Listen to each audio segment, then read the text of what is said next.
मनाएं, क्यों हम अंबेडकर सेमिनार में जाएं? ये सवाल आपसे यदि कर दिया, उसका क्या जवाब देंगे?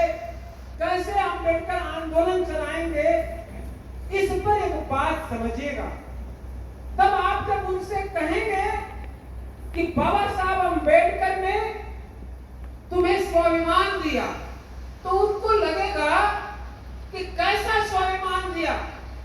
तब बाबा साहब अंबेडकर ने 17 अगस्त 1952 को कहा कि स्वाभिमान क्या मैंने दिया तुमको।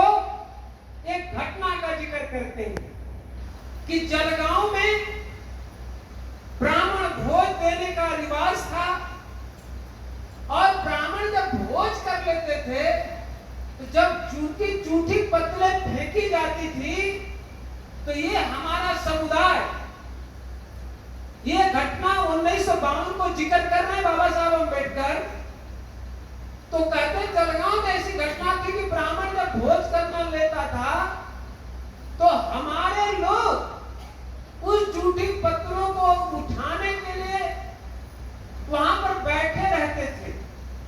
तो बाबा साहब अंबेडकर कहते थे कि हमारे लोग भूखे थे, जूठी पत्तलें उठाने के लिए बैठे थे, पत्तलें उठाते थे। चलो ये बात मैंने समझ लिया कि उनको भूख लगी थी इसलिए पत्तल उठाना चाहते थे। यही बात नहीं रुकी, उस जूठी पत्तलों को उठाने के लिए आपस में मार पिटाई हो जाती थी, खून खराबा हो जाता था, ब्लड बहने लगता था। बाबा साहब अंबेडकर कहते हैं कि चलो ये भी हो सकता है, किसी चीज को पाने के लिए लड़ाई होता है।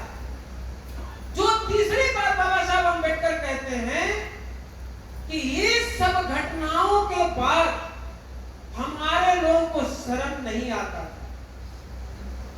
तब कहते हैं अधोपतन की पराकाष्ठा है।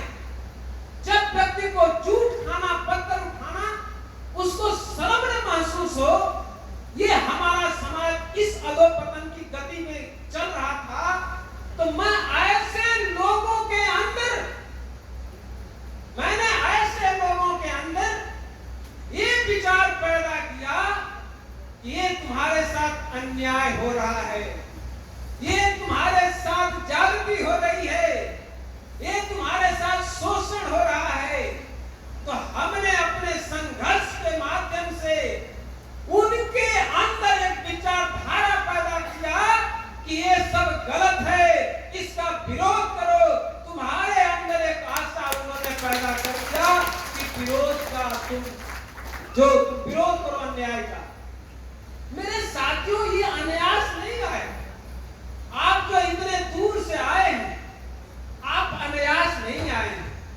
आप जुर्म जागृति तो हो रही है समाज के अंदर, जो आपका आरक्षण चला जा रहा है, जो आपका प्राइवेट में सारी संस्थाएं चली जा रही हैं, निजीकरण हो रहा है, रोजगार कम हो रहा है, ये जितने सारे संविधान बदलने की बात चल रही है, मनुस्मृति लागू करने का एक मसला चल रहा है, तो अभी आप सोच रहे हैं कि शायद ये होगा नहीं।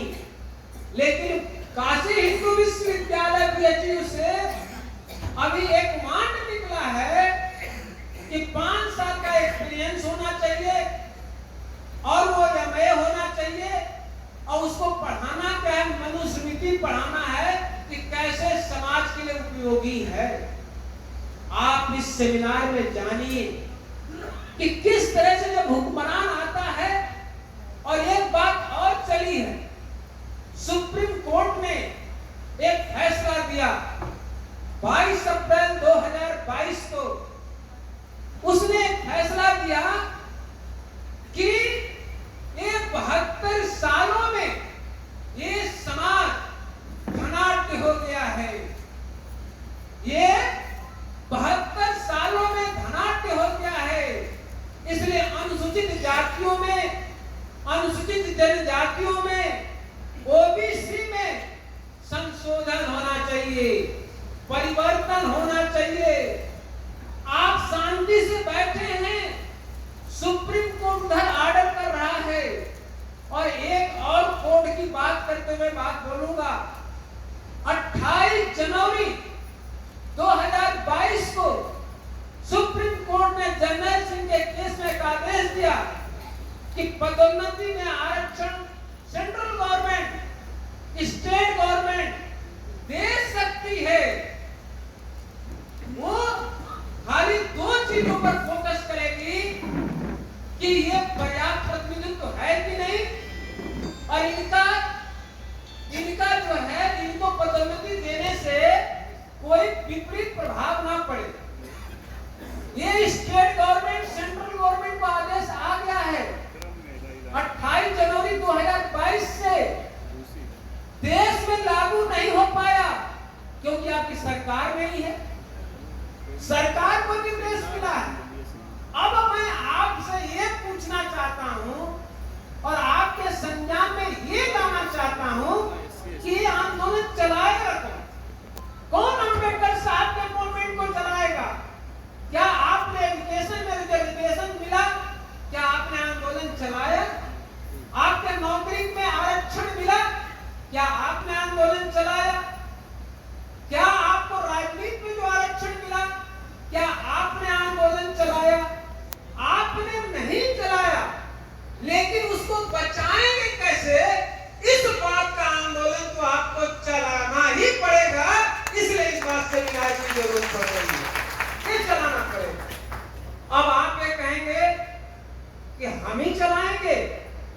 जी जनाब, आप ही को चलाना। अब आप ये कहें हम कैसे चला सकते हैं? तब इसकी एक परिभाषा बनी कि वही व्यक्ति चलाएगा जो बुद्धिजीवी हो, जो इंटेलेक्चुअल हो। सब नहीं चलाएगा, इंटेलेक्चुअल चलाएगा। अब वो इंटेलेक्चुअल कौन है, बुद्धिजीवी कौन है? तब बाबा साहब अम्बेडकर ने संपूर्ण मांग में जो किताब आई है, उसके पहले खंड में ही बाबा साहब अम्बेडकर ने कहा कि बुद्धिजीवी व्यक्ति कौन है। एक सवाल यहां खड़ा हो जाता है कि बाबा साहब अम्बेडकर ने किसी एमएससी पीएचडी वालों को बुद्धिजीवी नहीं माना, किसी डॉक्टर प्रोफेसर इंजीनियर को भी बुद्धिजीवी नहीं माना, किसी जज को भी मुख्यमंत्री वो आपने बुद्धिजीवी नहीं माना। अब आप एक सवाल मेरे से भी कर सकते हैं कि आखिर बाबा साहब अम्बेडकर के नजर में बुद्धिजीवी कौन है? तब बाबा साहब अम्बेडकर ने कहा कि बुद्धिजीवी व्यक्ति के पास 3 गुण होता है। वह दूरदर्शी हो, नेतृत्व क्षमता रखता हो और समाज का मार्गदर्शन करता हो। जिस व्यक्ति के अंदर ये 3 गुण आ गए, दूरदर्शिता, नेतृत्व क्षमता और मार्गदर्शन सलाह देने की क्षमता, वही बुद्धिजीवी है। और ये बुद्धिजीवी का गुण एक अनपढ़ से अनपढ़ व्यक्ति, एक गरीब से गरीब व्यक्ति, एक पढ़ा लिखा व्यक्ति के भी अंदर हो सकता है। इसलिए ये गुण को आपके पास रखना है। इसमें कोई महिलाएं या पुरुष किन्हीं कारणों से नहीं पढ़ पाया तो उसका खाली आप समझ लीजिए, आज आदरणीय प्रधानमंत्री मोदी जी के बारे में ये खाली सवाल खड़ा होता है कि कितने पढ़े हैं। अरे जब बाबा साहब अम्बेडकर ने कह दिया कि एजुकेशनल पढ़ाई वाली योग्यता जरूरी नहीं है एमएलए एमपी के लिए, क्योंकि 3 योग्यता चाहिए देश समाज को चलाने के लिए, दूरदर्शिता, नेतृत्व क्षमता और सलाह देने की क्षमता। तो ये गुण किसी के अंदर आ सकता है तो आप सबके अंदर आ सकता है। और आगे ये सोचने का है कि बुद्धिजीवी व्यक्ति कितना महत्वपूर्ण होता है, इस बात को जानिए। किसी भी देश की अधिकांश जनता क्रियाशील व विचारशील जीवन व्यतीत नहीं करती, वो अपने बुद्धिजीवों का अनुकरण अनुगमन ही करती है। और बाबा साहब अम्बेडकर आगे फोकस करते हैं, किसी भी देश का संपूर्ण भविष्य उसके बुद्धिजीवों पर निर्भर करता है। यदि बुद्धिजीवी व्यक्ति ईमानदार हो, निष्ठावान हो, कर्तव्यनिष्ठ हो, तो यह उम्मीद की जा सकती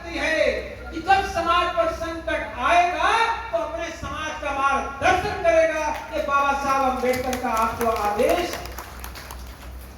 आप पर छोड़ा नहीं गया। आपकी मर्जी नहीं है कि हम नहीं करेंगे, ये आदेश है। महापुरुषों ने घर में जैसे बच्चों को आदेश करते हुए तुमको पढ़ना ही पढ़ना है, तो बच्चा जाता है पढ़ने, और नहीं जाता तो आप दो तमाचा पीटते हैं, तब समझता मुझे तो पढ़ना ही चाहिए। उसी तरह समाज को ये मार्गदर्शक बाबा साहब अम्बेडकर ने कहा कि ये करना। अब एक सवाल आप खड़ा करेंगे, पूछेंगे कि ये 3 गुण कैसे आएगा? दूरदर्शिता, नेतृत्व क्षमता और सलाह देने की क्षमता आएगी कैसे? इसके विधा है 3 प्रकार: देख करके, सुन करके और पढ़ करके। पुनः रिपीट कर रहा हूं, ये गुण आएगा कैसे? देख करके, सुन करके और पढ़ करके। अब जरा देखना कि देखने के लिए हम क्या कर रहे हैं, कैसे हमारा समाज सही चीज को समझ नहीं पा रहा। आपको नौकरी मिली, एजुकेशन मिला, नेता बने, एमएलए एमपी बने, बाबा साहब अम्बेडकर की वजह से।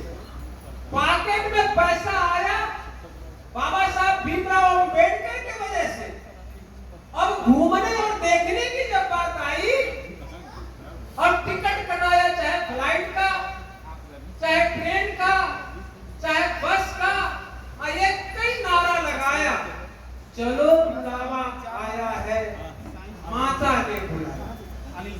अब जरा सोचने का विषय आ गया कि जब तक बेरोजगार था, जब तक वो पढ़ने का अधिकार नहीं था, तो कोई माता ने नहीं बुलाया, कोई पहाड़ा वाली ने नहीं बुलाया। अब कुछ तो वैष्णो देवी चले गए, बाकी बच्चे मैहर देवी चले गए, बाकी बच्चे तो टी बाबा के यहाँ चले गए। अब एक्चुअली उसको जाना कहाँ था? एक चीज याद रखिए, मानवर साहब कहते हैं कि आंदोलन कैसे चलाना चाहिए और कैसे नहीं चलाना चाहिए। आपको कहां जाना चाहिए ये भी पता होना चाहिए, और कहां नहीं जाना चाहिए ये भी पता होना चाहिए। तब मैं आपसे विनती करता हूं, आप जाइए घूमने। पॉकेट में बाबा साहब अम्बेडकर की वजह से पैसा आया है, घूमिए। अब मैं आपसे कहता हूं कि आप जाइए कहां? अब बाबा साहब अम्बेडकर 14 अप्रैल 1891 ईस्वी मऊ छावनी में जन्म हुआ। आप जाइए मऊ छावनी मध्य प्रदेश, और मऊ छावनी मध्य प्रदेश जाने के बाद बाबा साहब भीमराव अम्बेडकर के उनके प्रतिमा के सामने हाथ जोड़ करके आंखें बंद कर लो और नमन करो, याद करो, स्मरण करो किसी के एहसान का, किसी के कुर्बानी का, किसी के त्याग का। यदि तुमने एनालिसिस नहीं किया, विश्लेषण नहीं किया, उस आंदोलन को नहीं चला पाएंगे।